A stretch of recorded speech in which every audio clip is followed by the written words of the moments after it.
Hello दोस्तों। तो सोचिए आप रात को आराम से अपने बिस्तर पर लेटकर एक बढ़िया सा मसालेदार नॉवल पढ़ रहे हो और अगली ही सुबह जब आपकी आंख खुले तो आप सीधे उसी नॉवल के अंदर पहुंच जाए, वो भी कोई सीधी सादी हीरोइन बनकर नहीं बल्कि एक ऐसी विलेन बनकर जिसकी कहानी के अंत में बैंड बजने वाली है। ऐसा ही कुछ हुआ हमारी प्यारी, आलसी और नॉवल की दीवानी लड़की ये झैन के साथ। झैन की आंखें खुलती हैं एक बेहद आलीशान हॉल में।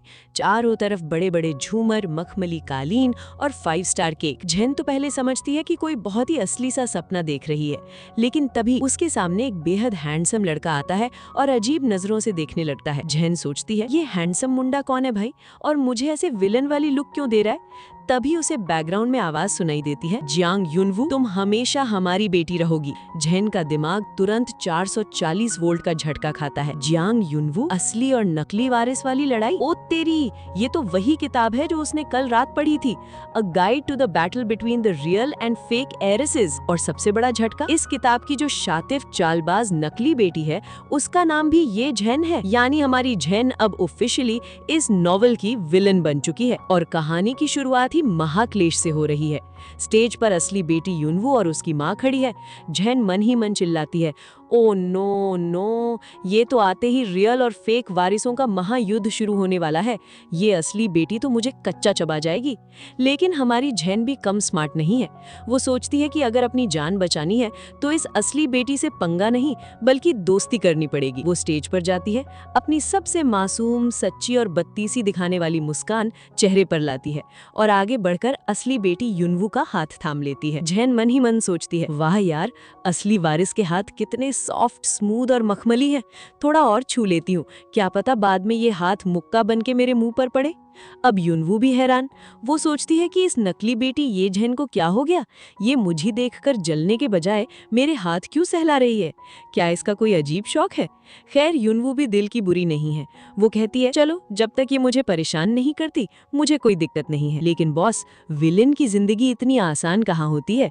ओरिजिनल कहानी के हिसाब से इस नकली बेटी यानी पुरानी ये झैन ने वेटर को रिश्वत देकर एक ड्रिंक में नशीली दवा या जहर मिलाया था ताकि वो असली बेटी युनवू को सबके सामने बदनाम कर सके। अब वेटर वो ड्रिंक लेकर सीधे युनवू की तरफ बढ़ रहा है। झैन के पसीने छूट जाते हैं। अरे बाबा, अगर ये ड्रिंक युनवू ने पी ली तो मेरा पत्ता साफ, और अगर मैंने उसे रोका तो सबको लगेगा मैं ड्रामा कर रही हूँ। अब क्या करूँ। तभी पुरानी ये झैन कहती है, ये झैन, क्या तुम ये ड्रिंक मुझे ऑफर करने वाली थी। झैन बिना सोचे समझे अपनी जान बचाने के लिए कहती है, हाँ, मुझे अचानक बहुत प्यास लग रही है, लाओ मैं ही पी लेती हूँ। और वो गटक गटक करके पूरी ड्रिंक खुद ही पी जाती है। वहाँ खड़े लोग चिल्लाते हैं, ये झैन, तुम पागल हो क्या, तुम्हें तो अल्कोहल से एलर्जी है। अब झैन को समझ आता है कि भाई दवा का असर तो बहुत तेज हो रहा है, पूरी बॉडी में आग लग रही है। किताब के मुताबिक इसका सिर्फ एक ही इलाज था, ठंडे पानी का शावर। झैन बहाना बनाकर भागती है, मम्मी मेरी तबीयत ठीक नहीं है, मैं जरा फ्रेश होने जा रही हूँ। वो भागकर होटल के कमरे के बाथरूम में घुसती है और ठंडे पानी का शावर चालू कर देती है। वो हांफते हुए कहती है, भाई साहब, नॉवेल्स में ये दवाइयाँ सचमुच इतनी तगड़ी होती हैं क्या, मुझे तो लगा मैं गर्मी से ही मर जाऊंगी। लेकिन ट्विस्ट यहाँ खत्म नहीं होता। पुरानी ये झैन चुपके से उसके पीछे बाथरूम तक आ जाती है और कहती है, वाह ये झैन, मानना पड़ेगा, तुम बहुत बड़ी एक्टर हो। पहले खुद ही वेटर को रिश्वत दी, फिर खुद ही वो ड्रिंक पी ली, और अब यहाँ आकर ये ठंडे पानी का नाटक कर रही हो। तुम अपने माता पिता को बुलाकर मुझ पर इल्जाम लगाने वाली हो ना। झैन पानी में भीगते हुए आधे होश में कहती है, क्या, कौन सा इल्जाम, मैं कुछ नहीं समझ रही। तब पुरानी ये झैन हंसकर एक बड़ा राज खोलती है। वो कहती है, मुझे तुम्हारी वेटर वाली चाल पहले ही पता चल गई थी, इसलिए मैंने वो ड्रिंक बदल दी थी। उसमें कोई जहर या नशीली दवा नहीं थी, बल्कि सिर्फ खट्टा आइसक्रीम फ्लेवर और विटामिन की गोलियां थी। मैं तो बस ये देखना चाहता था कि तुम क्या खिचड़ी पका रही हो, पर तुमने तो खुद ही पीकर ये नया नाटक शुरू कर दिया। जैसे ही पुरानी ये झैन आगे बढ़ती है, झैन सचमुच बेहोश होने लगती है। दवा की वजह से उसका शरीर तवे की तरह गर्म है। पुरानी ये झैन उसे उठाते हुए बड़बड़ाते हैं, ये लड़की इतनी पतली है पर भारी क्यों लग रही है, क्या बचपन में सोना खाती थी। खैर, इसे यहाँ से बाहर निकालो, किसी को पता नहीं चलना चाहिए। होश खोते खोते झैन के दिमाग में बस एक ही बात आती है, अरे यार, क्या मैं यमराज के पास पहुंच गई, और ये मुझे नहला कौन रहा है। जो भी है, सर्विस बड़ी शानदार। युनवू गुस्से में झैन के पास आती है और कहती है, कल रात जो कुछ भी हुआ मुझे सब पता है। तुम जिस वेटर के भरोसे बैठी थी ना, उसने तुमसे पैसे लिए और फिर दूसरे पक्ष से भी पैसे लेकर तुम्हें धोखा दे दिया। अब यहाँ वेटर का सच सामने आता है। वो वेटर भी भाई साहब बड़ा भारी बिजनेस जीनियस निकला।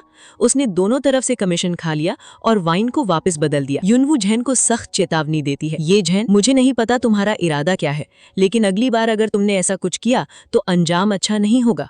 बेचारी ये झेन मन ही मन रोने लगती है। अरे दीदी, ये बहुत बड़ी गलतफहमी है। पुरानी ये झेन का अंत किताब में बहुत बुरा हुआ था।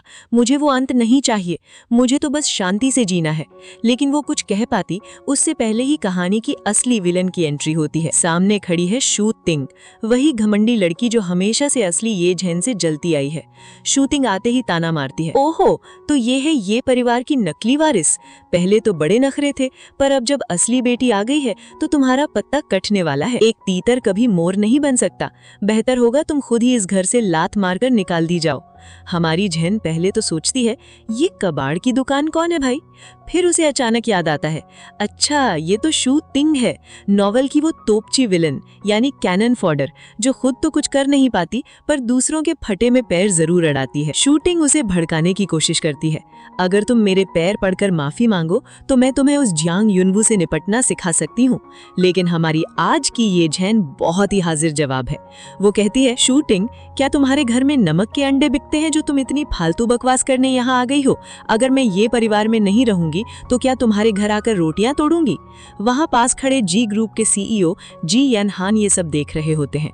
वो ये झेन का ये तीखा और बेबाक अंदाज देखकर मुस्कुरा उठते हैं और सोचते हैं ये नकली वारिस जितनी मासूम दिखती है उतनी है नहीं, इसमें तो काफी रीढ़ की हड्डी है, बैकबोन है। अब शू तिंग जब ये झेन से नहीं जीत पाती तो वो सीधे असली बेटी युनवू के पास जाकर मगरमच्छ के आंसू बहाने लगती है। कहती है, युनवू दीदी, वो नकली बेटी ये झेन कितनी बदतमीज है। मैं तो बस उसे समझाने गई थी पर उसने मेरी बेइज्जती कर दी। वो इस घर में सिर्फ तुम्हारे परिवार की दौलत के लिए टिकी हुई है, उसे धक्के मारकर बाहर निकालो। युनवू भोली बनने का नाटक करती है और शू तिंग को अपनी उंगलियों पर नचाते हुए सोचती है, क्या बेवकूफ लड़की है, दो बातों में मेरे इशारों पर नाचने लगी। चलो देखते हैं ये झेन कब तक अपना ये नाटक जारी रखती है। घर पहुंचते ही ये परिवार के पापा अपनी लाडली ये झेन को खुश करने के लिए शहर के बीचों बीच एक आलीशान पेंट हाउस का प्रॉपर्टी पेपर गिफ्ट कर देते हैं। वो सोचते हैं कि शराब की एलर्जी वाले ड्रामे से उनकी बेटी बहुत डर गई है, इसलिए उसे थोड़ा शांत करना जरूरी है। झेन तो पेपर देखकर खुशी से उछल पड़ती है, वाह, अमीरों की जिंदगी भी क्या मस्त होती है, बिना मांगे ही इतना बड़ा बंगला मिल गया। तभी भाई साहब आकर कहते हैं, चलो तुम दोनों बहनें आज साथ में मॉल जाकर शॉपिंग करो। अब हमारी ये झेन मुसीबत में। वो सोचती है, अरे यार, इस असली बेटी के साथ शॉपिंग, ये तो मौत के कुएं में कूदने जैसा है। मॉल पहुंचते ही झेन सिर्फ दुकानों की खिड़कियों से कपड़े देख रही थी क्योंकि उसे कोई झंझट नहीं चाहिए। लेकिन तभी वहां फिर से टपक पड़ती है हमारी खुराफाती विलन शू तिंग। शू तिंग दुकानदार को पैसे खिलाकर साजिश रचती है कि वो झेन को नीचा दिखाए। शू तिंग हंसते हुए कहती है, अरे दुकानदार, वो ड्रेस मुझे दे दो, वैसे भी इस नकली वारिस के पास अब इसे खरीदने के पैसे कहाँ बचे होंगे। क्या ये परिवार ने तुम्हारा सारा पॉकेट मनी बंद कर दिया है जो तुम बस यहाँ खड़े होकर कपड़े ताक रही हो? हा हा हा।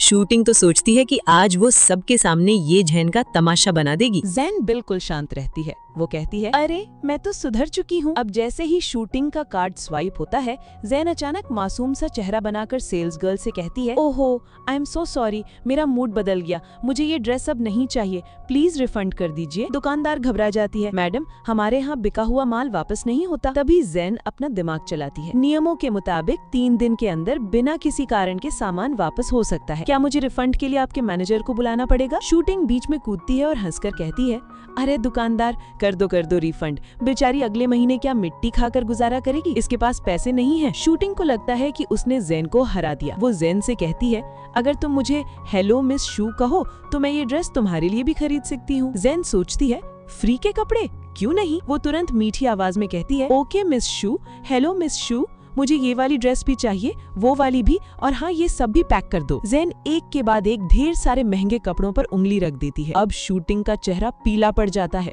उसका बजट हिल जाता है और वो चिल्लाती है, ये क्या बदतमीजी है, जब पैसे नहीं है तो मुंह क्यों खोला। शूटिंग तुरंत असली बेटी जैंग युनवू के पास जाकर शिकायत करती है, युनवू दीदी देखो तुम्हारी इस नकली बहन ने सबके सामने मेरी कितनी बेइज्जती की। शूटिंग युनवू की तारीफ करते हुए जैन को ताना मारती है, युनवू दीदी कितनी दयालु और संस्कारी हैं, और कुछ लोग यानी जैन इतने साल अमीर परिवार में रहकर भी अपनी गंवारू हरकतें नहीं छुपा पाए। बस यहीं पर असली बेटी जैंग युनवू का पारा 7वें आसमान पर पहुंच जाता है। युनवू कड़क आवाज में कहती है, ओए तारीफ करनी है तो करो, लेकिन मेरी बहन को नीचा दिखाने की हिम्मत मत करना। दुकानदार, इस दुकान के सारे कपड़े पैक कर दो, वो भी मिस शूबे साइज के, ये हमारी तरफ से इनके लिए एक तोहफा है। शूटिंग मन ही मन खुश हो जाती है कि युनवू कितनी बेवकूफ है जो जरा सी तारीफ में इतने सारे कपड़े दिला रही है, लेकिन असली मास्टर स्ट्रोक तो अभी बाकी था। जैन तुरंत युनवू का हाथ पकड़ती है और दुकानदार से कहती है, मिस जैंग सॉरी, पर मैं ये कपड़े इस शूटिंग को नहीं देने दूंगी, रिफंड कैंसिल कीजिए। शूटिंग चिल्लाती है, तुम्हारी हिम्मत कैसे हुई दखल देने की। तब युनवू आगे बढ़ती है और शूटिंग को उसकी औकात याद दिलाते हुए कहती है, मिस शू, ये हमारे ये परिवार का अंदरूनी मामला है, इसमें टांग मत अड़ाओ। तुमने अभी अभी मेरी बहन को गरीब और गंवार कहा ना, याद रखो भले ही वो हमारी सगी बहन नहीं है, लेकिन मेरे परिवार ने उसे 20 साल तक पाला है, वो मेरी बहन है और मेरी बहन को छूने या डराने की हिम्मत किसी की नहीं है। वाह, जैन तो अपनी बड़ी बहन का ये रूप देखकर पूरी तरह पिघल जाती है। ओ माय गॉड, दीदी तो कितनी कूल और प्रोटेक्टिव है, ये होती है असली बड़ी बहन। शूटिंग का इतना गंदा पोपट होता है कि वो अपना सामू लेकर वहाँ से 9-2-11 हो जाती है। मॉल से बाहर आते ही युनवू वो ड्रेस देती है जो जैन काफी देर से देख रही थी। जैन हैरान होकर कहती है, दीदी थैंक यू, और कल रात की वाइन वाली बात के लिए आई एम रियली सॉरी। मुझे पता है आपने बाहर बहुत मुश्किलें झेली हैं, मुझे बस इस घर में एक छोटा सा कोना चाहिए, मुझे आपकी दौलत नहीं चाहिए। युनवू मुस्कुराती है और कहती है, तुम जितनी चालाक दिखती हो उतनी हो नहीं, थोड़ी बुद्धू हो। चलो अब से मैं तुम्हारी रक्षा करूंगी, घर चलें। जैन सोचती है, ये दीदी मेरी तारीफ कर रही हैं या बेइज्जती, पर चलो अब जान का खतरा टल गया। जैसे ही दोनों बहनें घर पहुंचती हैं, पापा चिल्लाते हैं, अरे बेटियों जल्दी आओ, घर पर एक बहुत ही खास मेहमान आए हैं। सामने सोफे पर बैठा है जी यनहान, जी ग्रुप का सबसे हैंडसम और कड़क CEO। पापा कहते हैं, बेटा जैन, ये हमारे पुराने पारिवारिक दोस्त हैं, रिश्ते में ये तुम्हारे अंकल लगेंगे, इन्हें हेलो बोलो। जैन का दिमाग फिर से चकरा जाता है, वो मन ही मन नॉवेल की स्क्रिप्ट याद करती है। अरे अंकल कहाँ से, ये तो इस नॉवेल का मेन लीड यानी नायक है, मेरी बहन युनवू का होने वाला पति, और मैं कौन हूँ, एक कबाब में हड्डी यानी थर्ड व्हील। मुझे इस परफेक्ट जोड़ी के बीच से तुरंत गायब हो जाना चाहिए, वरना मेरा अंत निश्चित है। जैन तुरंत हाथ जोड़कर कहती है, हेलो छोटे अंकल। यनहान उसे देखकर सोचता है, ये लड़की मुझे अंकल क्यों बोल रही है भाई। तभी पापा एक और बड़ा बम फोड़ते हैं। वो कहते हैं, बेटा यनहान, मैं 2 दिन के लिए बिजनेस ट्रिप पर बाहर जा रहा हूँ, मैं सोच रहा था कि क्यों ना जैन भी तुम्हारे साथ चले, वहाँ ये तुम्हारी असिस्टेंट बनकर बिजनेस के तौर तरीके सीखेगी। जैन के तो तोते उड़ जाते हैं, वो मन ही मन चिल्लाती है, क्या मेन लीड की असिस्टेंट, ये तो वही जगह है जहाँ विलेंस का करियर शुरू होता है, मुझे नहीं जाना, मुझे तो बस घर पर पड़े पड़े आलस फैलाना है। लेकिन तभी युनवू दीदी भी कह देती हैं, हाँ पापा, दादाजी को भी साथ ले चलते हैं, एक फैमिली ट्रिप हो जाएगी। हमारी ये जैन अपनी बड़ी बहन जैंग युनवू के साथ बिजनेस ट्रिप पर बीचेंग पहुंच चुकी है। जैन मन ही मन फूली नहीं समा रही है, वाह दीदी की ऑडिशन टल गई तो वो भी मेरे साथ आ गई, अब हीरो हीरोइन 24 घंटे साथ रहेंगे, दोनों में नैन मटक्का होगा और मैं साइड में बैठकर आराम से पॉपकॉर्न खाते हुए कपल शिपिंग करूंगी, लाइफ कितनी सेट है बॉस। जैन होटल पहुंचते ही अपने आलीशान बड़े से बिस्तर पर कूदने के लिए भागती है, लेकिन जैसे ही लिफ्ट के पास पहुंचती है, सामने वही लॉन्ग टाइम नो सी वाले हैंडसम CEO यानी जी यनहान खड़े हैं। जैन के तो तोते उड़ जाते हैं, अरे यार ये बंदा तो बिल्कुल फेविकोल की तरह पीछे ही पड़ गया है, ये तो हीरोइन का ट्रैक था, ये मेरे सामने क्यों प्रकट हो जाता है। वो तुरंत अपनी नकली और डरी हुई मुस्कान लाती है, हेलो छोटे अंकल, आप बिजी है ना, आप अपना काम करिए, मैं चलती हूँ। यनहान उसे एक फाइल थमाते हुए रुकने को कहता है। जैन फाइल पकड़ती है और वहाँ से ऐसे भागती है जैसे पीछे भूत पड़ा हो। वो सोचती है, भागो जैन, अगर युनवू दीदी ने मुझे इसके साथ देख लिया तो उन्हें लगेगा मैं उनका होने वाला दूल्हा चुरा रही हूँ। लेकिन शाम को डिनर टेबल पर जो हुआ उसने तो जैन का सूपड़ा ही साफ कर दिया। डिनर पर पापा, युनवू दीदी, जैन और हमारे CEO यनहान सब एक साथ बैठे हैं और सबसे बड़ा कबाड़ा जैन को बिल्कुल बीच में बिठा दिया गया है। यनहान प्लेट में मीट का एक बड़ा टुकड़ा जैन की तरफ बढ़ाते हुए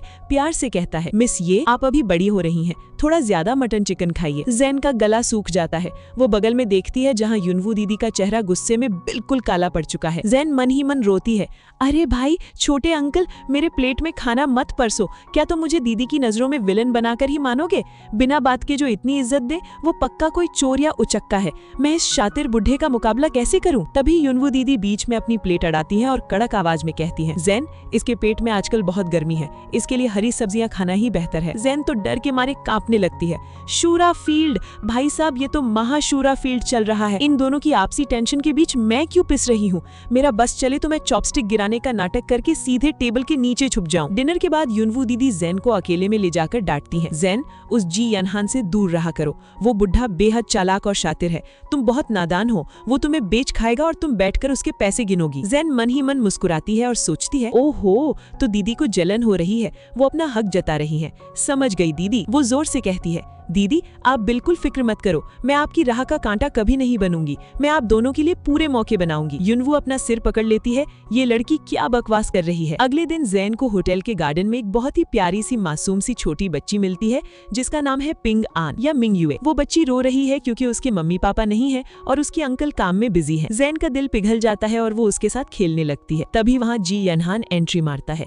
पता चलता है कि वो बच्ची कोई और नहीं बल्कि यनहान की सगी भतीजी है। यनहान कहता है, मिस ये, मिंग युए आपको बहुत पसंद है, मैं काम में बिजी रहता हूँ, क्या आप इसके साथ थोड़ा वक्त बिता सकती हैं? ज़ेन सोचती है, चलो, बड़े से दूर रहने को कहा है, बच्ची के साथ रहने में क्या बुराई है। रात को ज़ेन उस बच्ची के कमरे में जाती है क्योंकि अगले दिन मिंग युए के बड़े भाई का जन्मदिन है और वो उसके लिए एक बहुत बड़ा और मुश्किल जिगसॉ पजल तैयार कर रही है। बच्ची थक कर सो जाती है तो हमारी दयालु ज़ेन खुद आधी रात को जागकर उस पहेली को जोड़ने बैठ जाती है। तभी कमरे का दरवाजा खुलता है और जी यनहान अंदर आता है। वो ज़ेन को इतनी मेहनत करते देख हैरान रह जाता है। वो ज़ेन के पास बैठता है और पहेली सुलझाने में उसकी मदद करने लगता है। दोनों बहुत करीब है।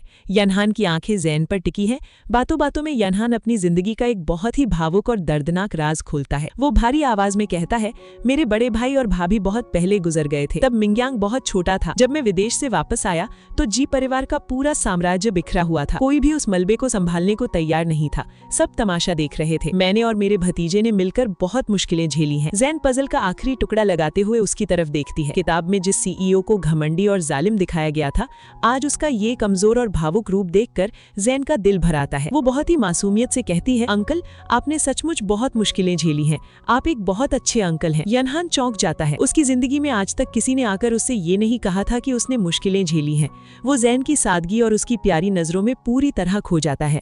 युनवू अपनी छोटी बहन जेन को यनहान के साथ अकेले देखकर आग बबूला हो जाती है। वो गुस्से में कहती है, ये आधी रात को लड़के लड़की का एक कमरे में अकेले क्या तमाशा चल रहा है? यनहान, मुझे बेवकूफ मत समझो, तुम ये जेन जैसी सीधी सादी लड़की को अपनी चिकनी चुपड़ी बातों में फंसा सकते हो, मुझे नहीं। यनहान बड़ी शालीनता से कहता है, मिस जियांग, आप गलत समझ रही हैं, हमारा ज़मीर बिल्कुल साफ है, हम बस मिलकर बच्ची की चित्र पहेली सुलझा रहे थे। लेकिन युनवू कहाँ मानने वाली थी। वो कड़क कर कहती है, मुझे तुम मर्दों की सोच अच्छे से पता है, तुम्हारा वो उलझा हुआ खानदान और तुम्हारी घाटे में चल रही कंपनी, क्या तुम्हें लगता है मेरी मासूम बहन ये जैन उस दलदल के लायक है? जब तक मैं यहाँ हूँ तुम इसके आसपास भी मत फटकना। तभी हमारी सोई हुई कुंभकर्ण यानी ये जैन आंखें मलते हुए उठती है। अरे इतना शोर क्यों हो रहा है? दीदी आप यहाँ? ओहो, पजल तो पूरा हो गया, थैंक यू छोटे अंकल, बाय बाय। और युनवू से हाथ पकड़कर खींचते हुए कमरे से बाहर ले जाती है। जैन मन ही मन सोचती है, बाप रे, दीदी तो अपने होने वाले दूल्हे पर पूरा हक जता रही हैं, मुझे तो इनके बीच से बिल्कुल गायब ही रहना चाहिए। अगले दिन जब जैन होटल के बाहर अकेली खड़ी बोर हो रही होती है तो अचानक झाड़ियों में से एक अजीब सा लड़का बाहर आता है।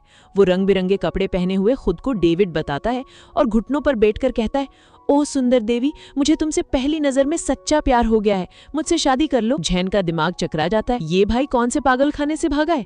ओरिजिनल किताब में तो ऐसा कोई सीन नहीं था, क्या नॉवल में कोई नया गुप्त रास्ता, हिडन डंजन खुल गया है? वो मना करती है पर वो लड़का उसका हाथ पकड़कर खींचने लगता है। लेकिन भाई साहब, वो लड़का नहीं जानता था कि उसने साक्षात यमराज को दावत दे दी है। जैसे ही वो लड़का जैन से बदतमीजी करता है, बैकग्राउंड से यनहान के गुंडे और युनवू के अंडरवर्ल्ड के आदमी एक साथ प्रकट हो जाते हैं। दोनों तरफ के लोग उस मजनू को पकड़कर सड़क पर ही ऐसा कूटते हैं कि वो डेविड से सीधे दाने दाने को मोहताज हो जाता है। गुंडे उसे लात मारते हुए कहते हैं, आज के बाद मिस ये जैन के आसपास भी दिखे तो हड्डियां गिनने लायक नहीं छोड़ेंगे। यहाँ तक कि यनहान के सेक्रेटरी उस लड़के के रईस बाप यानी यांग मास्टर जिंग को जाकर धमकी देते हैं, अपने बेटे को संभालो, वो हमारे जी ग्रुप के बॉस की अमानत पर हाथ डाल रहा था। युनवू और यनहान फिर से आमने सामने आते हैं। युनवू कहती है, तुम्हें ये सब करने की जरूरत नहीं थी, मैं अपनी बहन की रक्षा खुद कर सकती हूँ। यनहान मुस्कुराकर कहता है, मिस जियांग, आपके तरीके बहुत नरम हैं। जो लोग मेरे लिए खास हैं उनकी हिफाजत करना मुझे अच्छे से आता है। अब कहानी पहुंचती है ये ग्रुप के कॉर्पोरेट ऑफिस में, जहां पापा जैन को अपने साथ मीटिंग्स में ले जाते हैं। जैन कॉरिडोर में खड़ी होती है, तभी वहां ऑफिस की एक जलनखोर गॉसिप आंटी आ जाती है। वो जैन को नया समझकर ताना मारती है, हाँ, आजकल की लड़कियां काम वाम तो करती नहीं, बस शॉर्टकट लेकर बड़े साहबों के साथ घूमती रहती हैं। देख रही हो मुझे, मेरा ट्रांसफर सीधे नाइट मार्केट हेडक्वार्टर में होने वाला है, जहां लाखों का पैकेज मिलता है। तुम जैसी कामचोर लड़कियां हमारे जैसे मेहनती लोगों का हक मारती हैं। जैन शांति से कहती है, आंटी आप नाइट मार्केट हेडक्वार्टर जा रही हैं या सड़क पर गोबर उठाने, मुझे क्या फर्क पड़ता है। वो आंटी और भड़क जाती है, अच्छा तेरी इतनी हिम्मत, मुझे पता चला है कि तू वो नकली बेटी ये जैन है जो इस परिवार पर बोझ बनकर टिकी हुई है। अगर मैं तेरी जगह होती तो शर्म के मारे डूब मरती। जैन मुस्कुराती है और कहती है, मैं नकली हूँ तो क्या हुआ, मेरे पापा इस कंपनी के चेयरमैन हैं। अगर मैंने एक शब्द भी उनसे कह दिया ना तो तुम्हें यहाँ गोबर उठाने का चांस भी नहीं मिलेगा। वो आंटी गुस्से में जैन पर हाथ उठाने के लिए आगे बढ़ती है, तू नीच है। लेकिन तभी tap tap tap high heels की आवाज आती है। हमारी लेडी सिंघम असली बेटी जियांग युनवू एंट्री मारती है और उस आंटी का हाथ हवा में ही मरोड़कर उसे एक जोरदार थप्पड़ रसीद कर देती है। थप्पड़ की जोरदार आवाज, चटाक। जैन तो तालियां बजाने लगती है, वाह दीदी क्या कॉम्बैट पावर है, आई लव इट। तभी वहां कंपनी के चेयरमैन यानी पापा आ जाते हैं। वो आंटी तुरंत मगरमच्छ के आंसू बहाते हुए पापा के पैर पकड़ लेती है। चेयरमैन साहब इंसाफ कीजिए, इस नकली बेटी ने मुझे धमकी दी और इस दूसरी लड़की ने मुझे सरेआम पीटा। ये लोग रईसी के घमंड में चूर हैं। अब यहाँ आती है हमारी होने वाली बेस्ट एक्ट्रेस जियान युनवू की असली एक्टिंग। युनवू तुरंत मासूम सा चेहरा बनाती है, आंखों में आंसू लाती है और रोते हुए पापा से कहती है, पापा आपको पता नहीं है, मैं अभी अभी अंदर आई तो देखा कि ये औरत हमारी प्यारी जैन को उंगली दिखा दिखाकर गंदी गंदी गालियां दे रही थी। ये कह रही थी कि जैन एक नीच लड़की है और इसे धक्के मारकर इस परिवार से बाहर निकाल देना चाहिए। ये हमारी जैन को मारने ही वाली थी। पापा देखिए हमारी जैन डर के मारे कैसे कांप रही है। जैन बगल में खड़ी होकर अपनी दीदी की इस ऑस्कर लेवल एक्टिंग को देखकर दंग रह जाती है। वाह दीदी वाह, क्या पलटी मारी है, विलन का तो पूरा का पूरा पोपट ही हो गया। पापा गुस्से में चिल्लाते हैं, झोतुंग तुम्हारी इतनी हिम्मत कि तुम मेरे ये परिवार की बेटियों को गाली दो। एचआर डिपार्टमेंट कहाँ है, इसे अभी के अभी नौकरी से निकालो और गेट आउट करो। झोतुंग रोने लगती है कि उसकी बरसों की मेहनत मिट्टी में मिल गई। लेकिन तभी हमारी मासूम और प्यारी ये जैन बीच में कूद पड़ती है।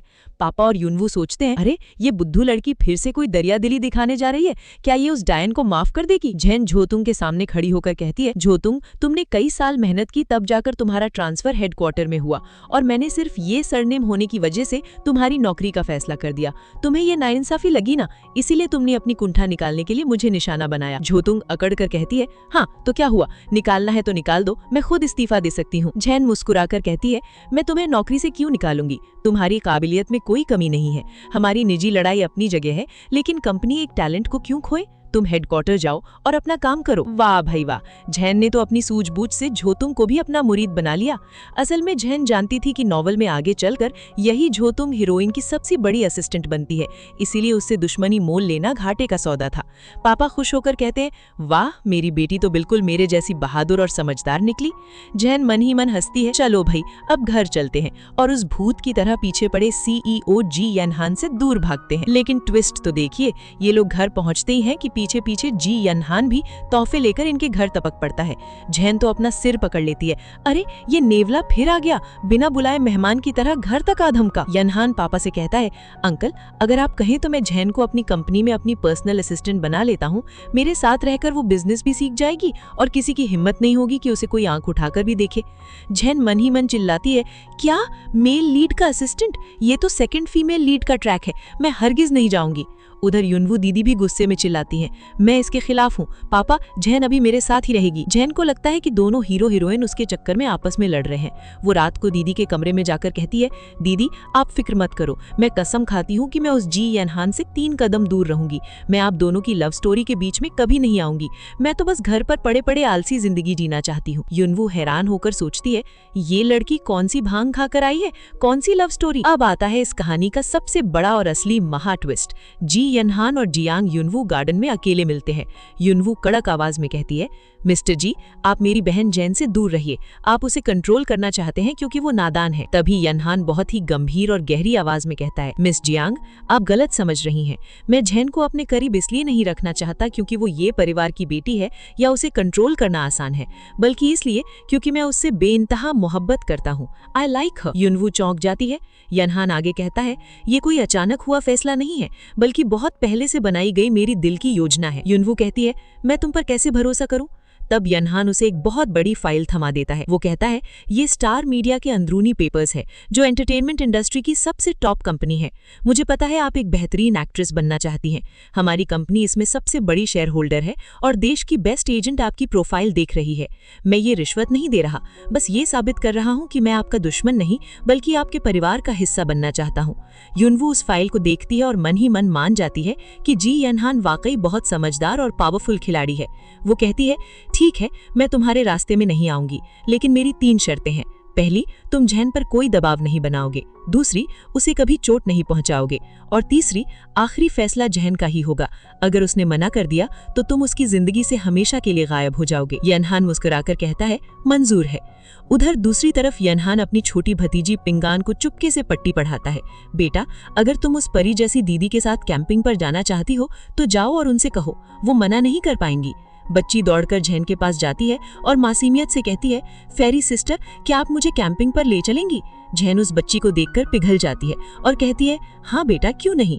उसे क्या पता कि पीछे खड़े छोटे अंकल यानी सीईओ साहब मंद मंद मुस्कुरा रहे हैं और मन ही मन कह रहे हैं, बच के कहाँ जाओगी जैन, अब तो तुम्हारी बड़ी बहन ने भी मुझे हरी झंडी दे दी है। जेन खुशी खुशी वहाँ पहुँचती है, लेकिन तभी झाड़ियों के पीछे से फूलों का गुलदस्ता लिए साक्षात हमारे हैंडसम सीईओ जी यनहान प्रकट हो जाते हैं। यनहान जेन के सामने आता है, उसकी आंखों में देखता है और बहुत ही गहराई से कहता है, ये जेन, जब मैंने तुम्हें पहली बार उस पार्टी में देखा था, तभी से मुझे लगा कि तुम बाकी सबसे अलग हो। तुम भले ही ऊपर से कहती हो कि तुम्हें आलसी बनकर रहना है, लेकिन जब तुम कोई काम करती हो तो पूरी शिद्दत से करती हो। तुम एक छोटे से सूरज जैसी हो ये जेन, जहाँ जाती हो खुशियाँ बिखेर देती हो। जेन सोचती है, वाह क्या बात है, कितनी भारी तारीफ कर रहा है। तभी यनहान बम फोड़ता है, ये जेन, मैं अब और बातें नहीं घुमाऊंगा, मैं तुम्हें पसंद करता हूँ। I like you. ये किसी दोस्त की बहन वाला प्यार नहीं है, बल्कि एक मर्द का एक औरत के लिए सच्चा प्यार है। जेन का दिमाग सुन वो मन ही मन चिल्लाती है, oh my God, male lead ने मुझे प्रपोज कर दिया। भाई स्क्रिप्ट पूरी तरह से बदल चुकी है, कहाँ है ओरिजिनल हीरोइन?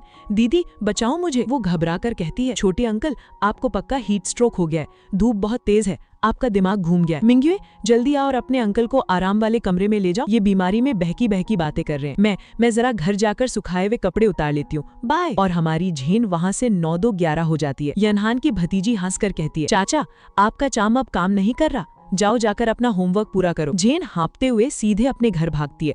वो इतनी डरी हुई है कि उसके पापा को लगता है कि उसे किसी कुत्ते ने दौड़ाया है या वो लूट कर आई है। जेन टेबल पर हाथ मारकर कहती है, पापा, मैंने सोच लिया है, अब मैं आलसी बनकर नहीं बैठूंगी, मुझे काम करना है, मुझे ये परिवार का नाम रोशन करना है, मुझे घर से बहुत बहुत दूर भेज दीजिए। क्या हमारी कंपनी की कोई ब्रांच बीजिंग या नॉर्थ पोल में है? मैं वहां जाकर पोलर बियर के साथ विदेशी व्यापार करना चाहती हूँ, और अगर नॉर्थ पोल नहीं है तो मुझे सहारा रेगिस्तान भेज दो, मैं वहाँ आलू उगा लूंगी। पापा और युनवू दीदी हैरान। युनवू समझ जाती है कि इस कायर लड़की को यनहान ने डरा दिया। युनवू मन ही मन सोचती है, अगर ये इतनी दूर चली गई तो यनहान इसके पीछे पीछे वहाँ भी पहुँच जाएगा, बेहतर है इसे अपनी नजरों के सामने ही रखा जाए। युनवू पासा पलटते हुए कहती है, पापा, जेन को इतनी दूर भेजने की जरूरत नहीं है। जी यनहान ने पहले कहा था ना कि वो इसे अपनी असिस्टेंट बनाना चाहता है। यनहान इस इंडस्ट्री का बेस्ट लीडर है, इसके पास 3 महीने काम करना बाहर के 3 साल के बराबर है। जेन को वहीं भेजते हैं। पापा खुश होकर कहते हैं, बिल्कुल सही, डील डन, कल सुबह ही तुम जी ग्रुप में रिपोर्ट करोगी। जेन का सिर चकरा जाता है, अरे यार, कुएं से निकली और सीधे खाई में गिरी। ओरिजिनल नॉवल में तो नकली बेटी वहाँ जबरदस्ती घुसती थी और यनहान उसे लात मारकर बाहर निकालता था। यहाँ मैं जाना नहीं चाहती और मुझे जबरदस्ती भेजा जा रहा है। युनवू दीदी जेन को अकेले में ले जाकर सीक्रेट टिप्स देती है। सुन जे, वहाँ जाना पर 3 बातें याद रखना। पहली, उस जी यनहान से आंखें मत मिलाना। दूसरी, उसके साथ कभी अकेले कमरे में मत रहना। और तीसरी, जितना हो सके काम चोरी करना, कभी ओवरटाइम मत करना ताकि उससे सामना ही ना हो। अगले दिन झेन एक अजीब सा चश्मा और साधारण से कपड़े पहनकर ऑफिस पहुंचती है ताकि यनहान उसे पहचान ना पाए। सेक्रेटरी उसे उसका डेस्क दिखाता है और कहता है, असिस्टेंट, ये वो इंटरनेशनल कॉन्ट्रैक्ट है जिसे तुम्हें आज प्रूफ रीड करना है, ये बहुत जरूरी है, इसे खोना मत। सामने ही बॉस का केबिन है। तभी साइड में खड़ा एक मैनेजर मुस्कुराता है। यनहान उसे देख लेता है और कहता है, बहुत हंसी आ रही है, ये लो, 3 दिन का काम आज दोपहर 2 बजे से पहले पूरा करके टेबल पर लाओ, वरना इस साल का बोनस भूल जाना। बेचारा मैनेजर सोचता है, बॉस अपनी बीवी को मना नहीं पा रहे और गुस्सा हम गरीब कर्मचारियों पर निकाल रहे हैं। जेन अपने डेस्क पर बैठकर सोचती है, चलो सिर्फ 3 महीने की इंटर्नशिप है, जैसे तैसे काट लूंगी। लेकिन तभी वहाँ हाई हील्स की खट खट आवाज आती है। सामने खड़ी है हमारी पुरानी दुश्मन शूतिंग।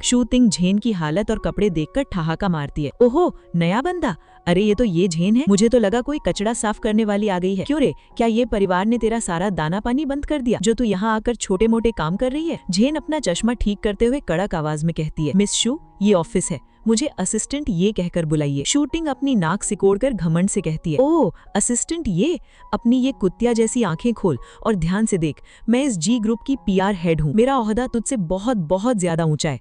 चल अब ज्यादा बकवास मत कर और मेरे लिए कप कॉफी बनाकर ला। और हाँ, याद रखना, मुझे सिर्फ वही पानी चाहिए जो ठीक 40 डिग्री सेल्सियस गर्म हो, ना 1 पॉइंट कम ना 1 पॉइंट ज्यादा। घमंडी PR हेड शू थिंग ने हमारी ये झीन के सामने फाइनेंशियल फाइल्स का एक बहुत बड़ा पहाड़ खड़ा कर दिया और कहा, ये लो, इन सबको देखकर दोपहर 2 बजे तक हाथ से लिखकर समरी रिपोर्ट तैयार करो, तुम्हारे पास सिर्फ 2 घंटे हैं। झेन मन ही मन अपना सिर पकड़ लेती है, भाई क्या ये शूटिंग ईसा पूर्व यानी स्टोन एज की रहने वाली है?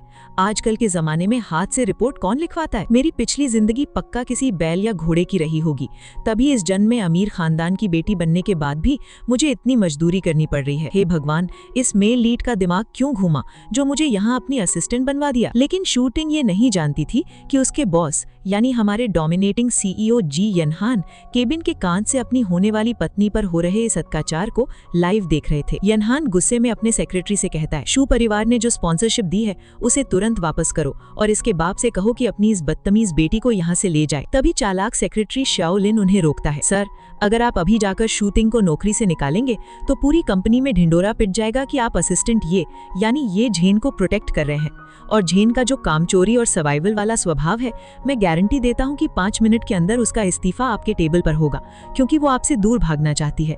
यनहान सोच में पड़ जाता है, धत तेरी, मैं अपनी ही औरत को बचाने के लिए सीधे एक्शन भी नहीं ले सकता, चोरों की तरह चुपके से बदला लेना पड़ेगा। वो कहता है, ठीक है, शूटिंग को अंदर बुलाओ। इसी बीच यनहान के फोन पर साक्षात लेडी सिंघम यानी बड़ी बहन जिया युनवू का कड़क फोन आता है। युनवू चिल्लाती है, यनहान तुम अंधे हो या मर चुके हो? मैंने झेन को तुम्हारे भरोसे छोड़ा था और वहां जाते ही उस पर अत्याचार शुरू हो गया। अगर तुम उसकी हिफाजत नहीं कर सकते तो मैं उसे इसी वक्त वापस ले जा रही हूँ, फिर तुम जिंदगी भर उसका चेहरा नहीं देख पाओगे। यनहान अपनी गलती मानते हुए कहता है, मिस जिया, ये मेरी लापरवाही थी, आगे से ऐसा कभी नहीं होगा। अब शुरू होता है CEO साहब का असली साइलेंट बदला। शूटिंग खुश होकर केबिन में आती है, भाई यनहान आपने बुलाया? यनहान बड़ी शांति से उसका प्रपोजल देखता है और कहता है, मिस शू, सुना है आपको पुराना ट्रेडिशनल तरीका बहुत पसंद है। आपके इस प्रपोजल का लेआउट गलत है, इसे आधे घंटे में ठीक करके लाओ। शूटिंग बाहर भागती है, झेन को काम सौंपती है। जैसे ही झेन उसे ठीक करके देती है, केबिन से नया ऑर्डर आता है।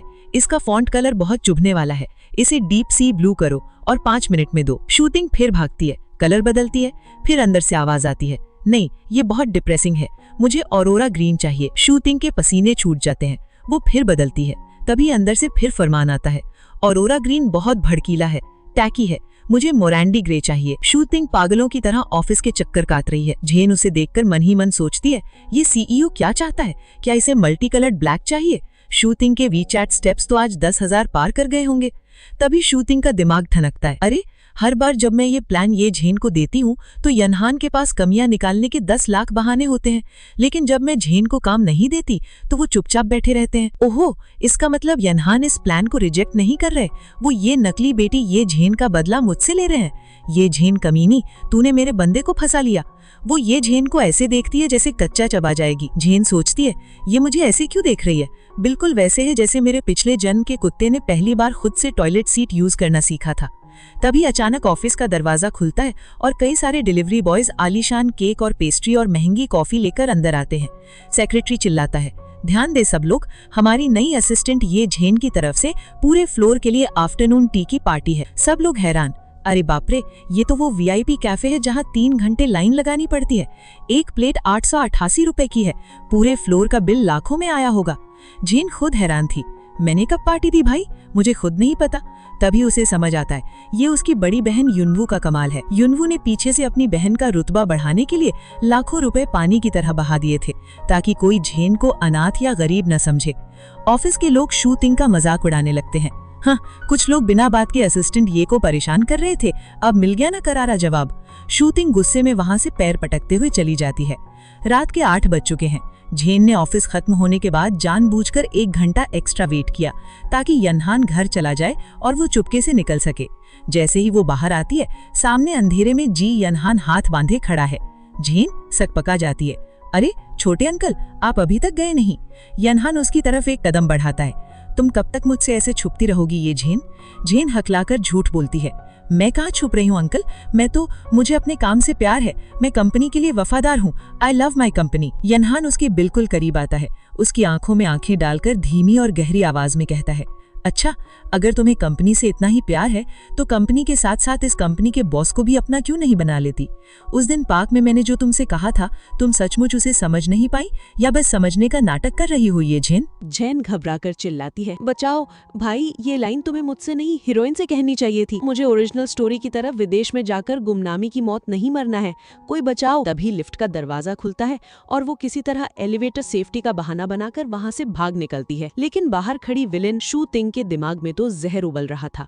वो झेन की केबल पर रखी 1 अरब यानी 1 बिलियन की बेहद जरूरी फाइल पर जानबूझकर कॉफी गिरा देती है और कंप्यूटर से बैकअप भी डिलीट कर देती है। वो मन ही मन हंसती है, अब आएगा मजा, जब 1 अरब का कॉन्ट्रैक्ट बर्बाद होगा तो देखती हूँ ये भाई यनहान इस नकली बेटी को कैसे बचाते हैं। शू तिंग तुरंत यनहान के केबिन में जाकर नाटक शुरू करती है, बॉस अनर्थ हो गया, इस सिफारिशी असिस्टेंट ये जहन ने कॉफी गिराकर 1 अरब का कॉन्ट्रैक्ट बर्बाद कर दिया और बैकअप भी डिलीट कर दिया, इसे तुरंत नौकरी से निकालिए और जेल भेजिए। शू तिंग मन ही मन खुश हो रही थी, तभी हमारी सॉल्टेड फिश ये जैन मुस्कुराते हुए अंदर आती है और कहती है, शू तिंग तुम अभी बच्ची हो, एक मंजे हुए मॉडर्न ऑफिस वर्कर की तरह मेरी फाइल सिर्फ कंप्यूटर में नहीं होती बल्कि वो क्लाउड ड्राइव, मेरी ईमेल और मेरे फोन पर भी सेव होती है। चालाक खरगोश के पास छुपने के 3 बिल होते हैं तो मुझ जैसी सॉल्टेड फिश के पास भी बचने के 3 ठिकाने होते हैं। जैन तुरंत अपना फोन निकालकर क्लाउड से ओरिजिनल फाइल क्लाइंट मिस यन को भेज देती है। क्लाइंट खुश होकर कहती है, मिस यन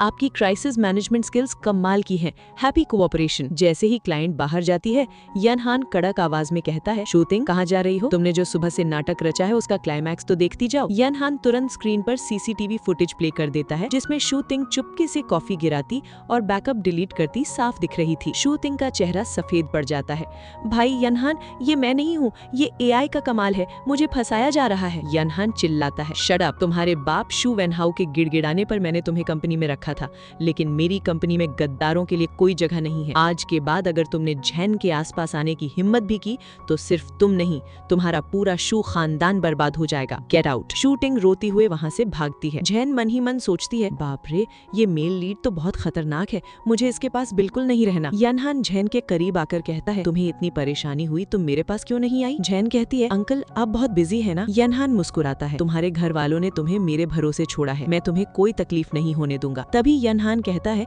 कि कल उन्हें बेचैन फिल्म सिटी जाना है जहां झैन की बड़ी बहन जियांग युनवू की फिल्म की शूटिंग चल रही है। झैन खुश हो जाती है कि चलो इसी बहाने वो अपनी दीदी से मिल पाएगी। अगली सुबह झैन का सगा भाई ये याहंगू यनहान की गाड़ी के सामने खड़ा हो जाता है। वो यनहान का कॉलर पकड़कर कहता है, जी यनहान, तू मुझसे 5 साल बड़ा है और मेरी छोटी मासूम बहन पर डोरे डाल रहा है। बुढ़ा घोड़ा लाल घास खाना चाहता है, मैं इस रिश्ते के खिलाफ हूँ। यनहान ठंडी मुस्कान के साथ कहता है, मैनेजर ये, अगर मुझे सही से याद है तो तुम्हारी कंपनी के 2 बड़े लोन हमारी जी फैमिली के नाम पर ही हैं, क्या पहले पुराना हिसाब चुकता कर ले? भाई तुरंत भीगी बिल्ली बन जाता है, यनहान तुम अपनी पावर का गलत इस्तेमाल कर रहे हो, अगर तुमने मेरी बहन को तकलीफ दी तो मैं भाईचारा भूल जाऊंगा। अब हमारी झैन और यनहान फिल्म सिटी पहुंचते हैं। वहां का नजारा देखकर झैन का खून खौल उठता है। सेट पर एक मतलबी और जलनखोर डायरेक्टर लिन जानबूझकर युनवू दीदी को तंग कर रहा था। वो दीदी से एक ही रोने और घुटने टेकने वाला सीन बार बार करवा रहा था। मिस जियांग, आपकी एक्टिंग में वो बात नहीं है, चलो फिर से कड़कती धूप में घुटने टेको और रो। दीदी के घुटनों से खून आ रहा था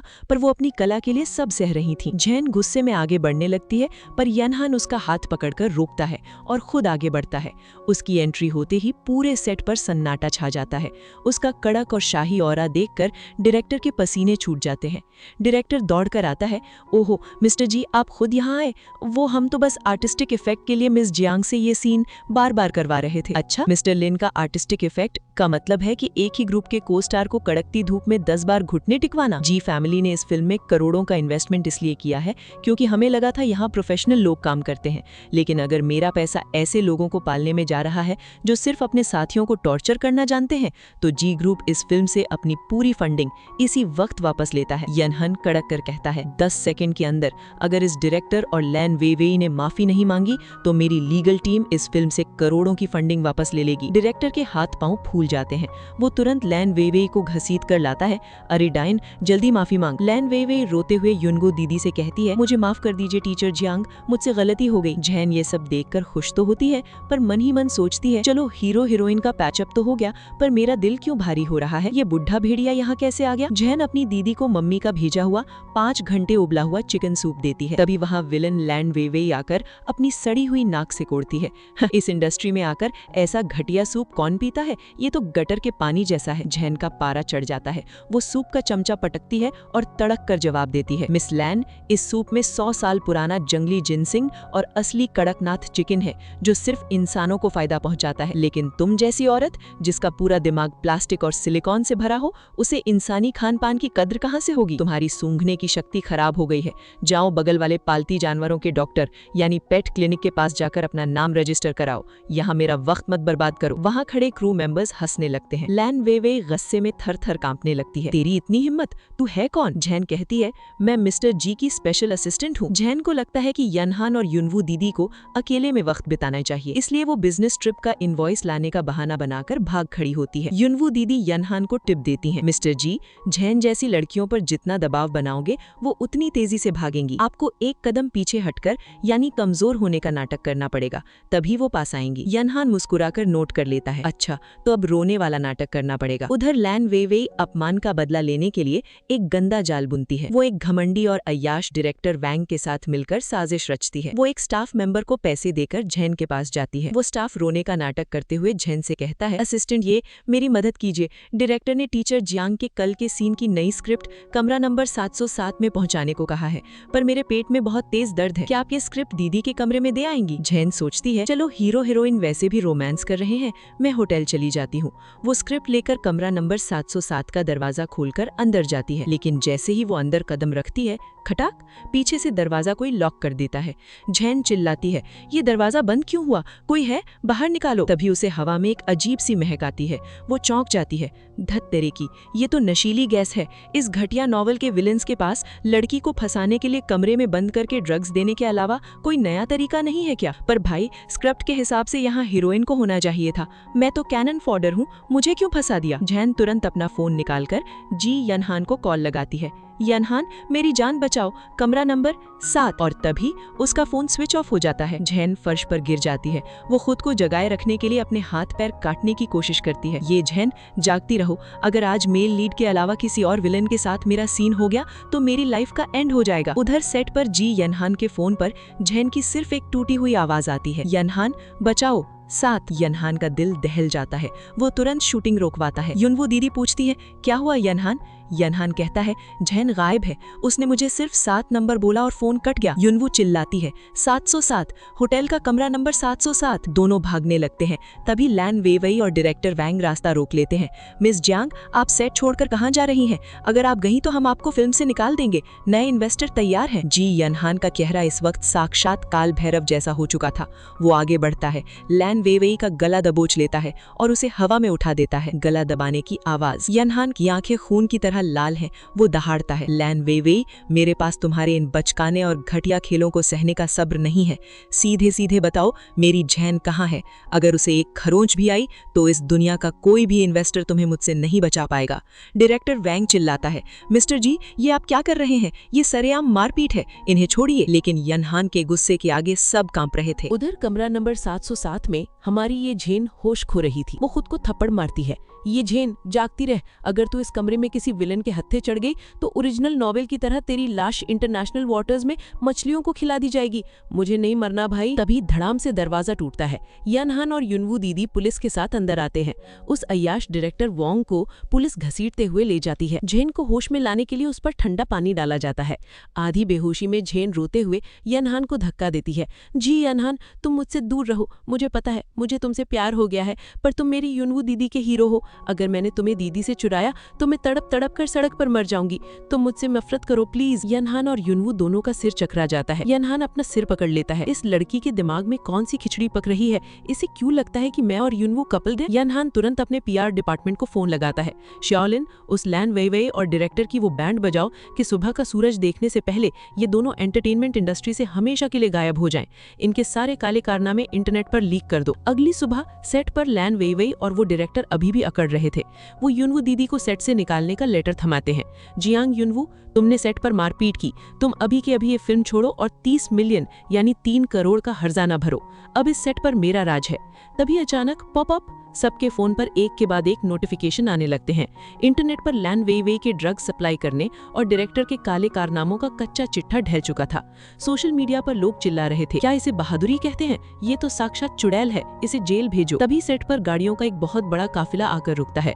उसमें से ये ग्रुप के बड़े बड़े बॉडीगार्ड्स और साक्षात साउथ की सबसे बड़ी अंडरवर्ल्ड पावर, ये खानदान के लोग बाहर आते हैं। और सबसे बड़ा सरप्राइज, हमारे ऑफिस की वही गॉसिप आंटी झो टोंग हाथ जोड़कर सामने आती है। असल में झो टोंग ने जेन के एहसान का बदला चुकाने के लिए लैन वेइवेई की सारी खुफिया जानकारी युनवू दीदी को लाकर दी थी। विलेन डायरेक्टर और लैन वेइवेई के पैरों तले जमीन खिसक जाती है जब उन्हें पता चलता है कि जिस जियांग युनवू को वो मामूली एक्ट्रेस समझ रहे थे, वो असल में नैनचेंग के सबसे बड़े रईस ये परिवार की सगी और इकलौती वारिस है। लैन वेइवेई का फाइनेंसर, उसका बॉयफ्रेंड सेट पर आकर उसे एक जोरदार थप्पड़ मारता है। कमीनी, तूने जी ग्रुप और ये ग्रुप दोनों से दुश्मनी मोल ले ली, तूने मुझे बर्बाद कर दिया। और पुलिस दोनों को घसीटते हुए जेल ले जाती है। अब फिल्म के प्रोड्यूसर हाथ जोड़कर युनवू दीदी के सामने गिड़गिड़ाते हैं, मैडम हमसे भूल हो गई, फिल्म आधी बन चुकी है, लैन वेइवेई तो जेल चली गई, अब आप ही हमारी मेन हीरोइन बन जाइए। हम गारंटी देते हैं कि इस साल का बेस्ट एक्ट्रेस का अवार्ड आपको ही मिलेगा। युनवू दीदी मुस्कुराती हैं, ठीक है, पर डायरेक्टर बदला जाएगा।